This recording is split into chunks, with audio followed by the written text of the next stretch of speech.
Jangan pernah maksa seorang anak untuk doain orang tuanya. Kalau nggak nonton sampai selesai, kalian pasti salah paham. Ini juga salah satu alasan kenapa di video sebelumnya saya bilang urutan yang diutamakan itu istri dulu, anak, baru ibu. Karena terkadang pengutamaan terhadap seorang anak itu penuh dengan kepentingan. Nanti saya jelasin dari belakang. Gini, kalau kita bicara skala prioritas, jelas sifatnya sangat fleksibel. Dalam kondisi tertentu, sakit atau butuh pertolongan, mungkin ibu bisa didahulukan. Tapi dengan satu catatan, ajak ngobrol istrimu dulu, berikan pemahaman, dan kasih kesempatan dia untuk mengeluarkan pendapatnya. Pun begitu dengan anak. Ketika masih kecil, jelas anak ini butuh diutamakan karena dia belum bisa mandiri dalam banyak hal. Tapi ketika dia sudah mulai dewasa, maka skala prioritas ini bisa sangat disesuaikan. Nah, balik lagi ke kalimat saya di awal tadi. Jangan pernah maksa seorang anak untuk doain orang tuanya. Ya, alasannya sesimpel apa sih yang mau diharapkan dari sesuatu yang dipaksakan?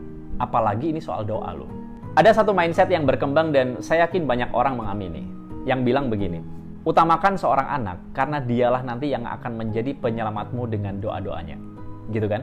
Ya, kalau doa seorang anak murni dari dorongan hati sih it's okay. Tapi kalau ternyata doa yang dilakukan berasal dari doktrinasi atau ditakut-takuti, apa bedanya dengan investasi? Terus pernah nggak sih Anda berpikir dari sudut pandang seorang anak?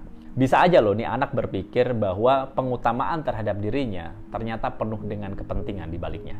Saya ngerti betul, pemikiran ini tuh terbentuk dari ajaran yang mengatakan salah satu amalan yang nggak terputus ketika seseorang meninggal dunia adalah doa seorang anak terhadap orang tuanya.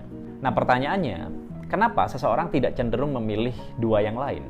Sedekah dan ilmu yang bermanfaat. Apakah dirasa terlalu sulit karena harus belajar lebih dulu? Terus mereka berpikir, ya praktis aja kalau kita punya anak, terus kemudian kita bisa ngontrol, kita bisa doktrin, dan akhirnya kita bisa panen doa-doanya. Gitu. Oke lah, kalau doa seorang anak dianggap lebih gampang didapatkan, pertanyaannya saya balik. Kenapa doa seorang anak ditaruh di urutan ketiga setelah sedekah dan ilmu yang bermanfaat? Bukankah biasanya sesuatu yang ditaruh di urutan terakhir itu menandakan bahwa dia paling sulit dicapai? Karena untuk punya anak harus menikah dulu. Untuk menikah butuh ilmu dulu. Menjadikan seorang anak bisa mendoakan orang tuanya butuh merawat dengan ketulusan bertahun-tahun dulu, dan seterusnya. Ya, pada akhirnya, mengkaji hal seperti ini secara mendalam itu makin menegaskan bahwa seorang anak bukanlah investasi.